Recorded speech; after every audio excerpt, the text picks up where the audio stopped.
नमस्कार दोस्तों, मैं हूं सुरजीत श्यामल और आप देख रहे हैं वर्कर वॉइस डॉट इन। दोस्तों, जो लोग भी झारखंड के अंदर किसी भी ज़िले किसी भी शहर में काम करते हैं तो आप सभी लोगों को इंतज़ार होगा कि अप्रैल 2020 का जो महंगाई भत्ते का नोटिफिकेशन है वो अभी तक क्यों नहीं आया।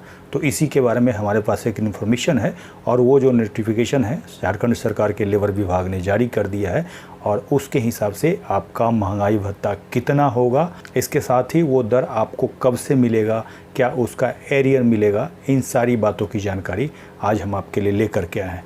तो इसके लिए आपसे अनुरोध है इस वीडियो पे आप अंत तक बने रहें। इसके साथ ही अगर आप हमारे चैनल पे नए हैं तो जल्द से इसको सब्सक्राइब कर लें और बेल आइकन को जरूर क्लिक करें ताकि हम इस चैनल पे आप वर्कर से संबंधित जो भी वीडियो अपलोड करें उसका नोटिफिकेशन आपको सबसे पहले प्राप्त हो। तो आइए दोस्तों, हम इसको स्टेप बाय स्टेप करके जानते हैं, लेकिन उससे पहले वीडियो को लाइक ज़रूर कर दें। तो दोस्तों, जैसा कि मैंने बताया, झारखंड सरकार के लेबर विभाग ने जो अप्रैल 2020 का नोटिफिकेशन आना था महंगाई भत्ते का, उसको जारी कर दिया है और इसको जो जारी किया गया है 2/9/2020 को जारी किया है। और जैसे ही मेरी नज़र पड़ी, थोड़ा सा हो सकता है देरी से मैंने देखा हो इसको, लेकिन जैसे ही मैंने देखा आप तक इन्फॉर्मेशन लेकर के आया हूं। और इसमें अलग अलग कैटेगरी के लिए क्या न्यूनतम वेतन रखा गया है, यानी कि महंगाई भत्ता बढ़ाया गया है, आज हम उसकी जानकारी लेंगे। और इसके साथ ही मैं आपको ये बता दूं, अब चूंकि ये अप्रैल 2020 का नोटिफिकेशन है महंगाई भत्ते का, तो 1 अप्रैल 2020 से लागू होगा, यानी कि इसका एरियर भी बनेगा। अब आप पूछेंगे अप्रैल तो बीत चुका है तो इसका एरियर कैसे मिलेगा।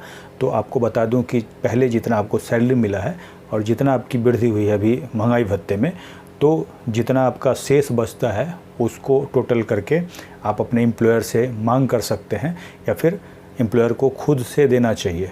अगर एम्प्लॉयर नहीं देता है तो इसके लिए क्या करना है हम इस वीडियो में आपको लास्ट में बताएंगे, लेकिन उससे पहले हम ये जान लेते हैं कि अलग अलग कैटेगरी में क्या न्यूनतम वेतन रखा गया है। दोस्तों, जैसे ही इस वीडियो के डिस्क्रिप्शन में जाएंगे तो हमारे ब्लॉग www.workervoice.in का लिंक मिल जाएगा, जो कि लगभग हर वीडियो में होता है। और उसको क्लिक करेंगे तो वैसे ही हमारे ब्लॉग का पोस्ट खुल करके आएगा और इसमें हमने झारखंड न्यूनतम वेतन के बारे में पूरी जानकारी दे रखी है। और इस पोस्ट पे जाएंगे तो यहाँ पे एक टेबल बना हुआ है जिसमें कि अलग अलग कैटेगरी का क्या न्यूनतम वेतन होगा उसको हमने बता रखा है। और ठीक इस पोस्ट के लास्ट में जाएंगे तो लास्ट में जाने के बाद यहाँ पे यह भी पढ़े, इससे ऊपर आपको ये जो मिनिमम वेजेज इन झारखंड अप्रैल 2020 लिखा हुआ है, इसको क्लिक करेंगे तो क्लिक करते ही जो नोटिफिकेशन कॉपी है आपके सिस्टम में डाउनलोड हो जाएगा, तो उसको जाकर के देख सकते हैं। लेकिन उससे पहले हम ये देख लें कि आपका अलग अलग कैटेगरी में न्यूनतम वेतन क्या है। अगर आप अनस्किल्ड में आते हैं तो यहाँ बेसिक एक दिन का है कितना होगा वो दिया हुआ है, उसके बाद बेसिक मंथली यहाँ पे दिया हुआ है, उसके बाद जो सरकार के द्वारा डीए अभी बढ़ाया गया है 20 रुपया 99 पैसा से लेकर के 33 रुपया 49 पैसा अलग अलग कैटेगरी के हिसाब से, और इसको हमने यहाँ पे मंथली में लिया है। और एक दिन का आपका सैलरी कम से कम कितना होना चाहिए और मंथली सैलरी कितना होना चाहिए ये लास्ट वाले कॉलम में आपको दिख रहा होगा। अब आप देखेंगे कि अनस्किल्ड के अंदर अगर आप आते हैं तो एक दिन का 295 रुपये 80 पैसा से कम नहीं होना चाहिए। इसके अलावा मंथली जो होगा 7,690 रुपया 80 पैसा। इसके बाद सेमी स्किल्ड के अंदर अगर आप आते हैं तो 309 रुपया 89 पैसा और 8,057 रुपया 14 पैसा मंथली होगा। इसके बाद स्किल या क्लर्कियल में आप आते हैं तो 408 रुपया 50 पैसा और मंथली होगा 10,621 रुपया। सबसे अंत में हाईली स्किल्ड या फिर आप ग्रेजुएट हैं या फिर उससे अधिक डिग्री है तो इसमें आप आएंगे और इसमें 471 रुपया 88 पैसा एक दिन का होगा और मंथली जो होगा 12,268 रुपया 88 पैसा। और इसमें जो 0.88 करके पैसे में जो दिया हुआ है 50 पैसे से ऊपर है तो उसमें प्लस 1 रुपया हो जाएगा।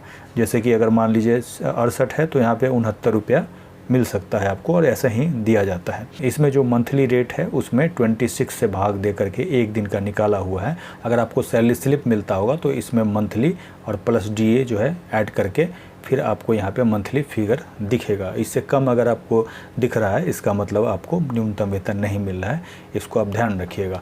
और जैसा कि मैंने बताया कि अगर आपको न्यूनतम वेतन नहीं मिल रहा है या फिर कंपनी जो है या फिर आपका मालिक जो है एम्प्लॉयर है एरियर देने से मना कर रहा है तो उसके लिए आपको क्या करना होगा, अपने एरिया का जो लेबर कमिश्नर ऑफिस है वहाँ पे लिखित शिकायत करना होगा। और जब भी लिखित शिकायत करें तो जितना कम सैलरी आपको दिया जा रहा है उसके 10 गुने हर जाने की मांग कर सकते हैं।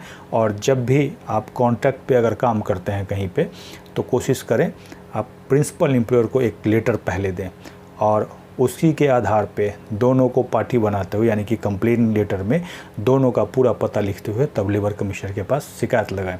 और आप जब भी शिकायत लगाएंगे तो लिखित में दें, ईमेल के चक्कर में ना पड़े। और अगर रिसीविंग नहीं दिया जाता है लेबर कमिश्नर ऑफिस के द्वारा तो आप क्या करें, एक कॉपी स्पीड पोस्ट से भेज दें, कंप्लेंट का एक कॉपी अपने पास संभाल करके रखें और इसके अलावा स्पीड पोस्ट का स्लिप ज़रूर रखें।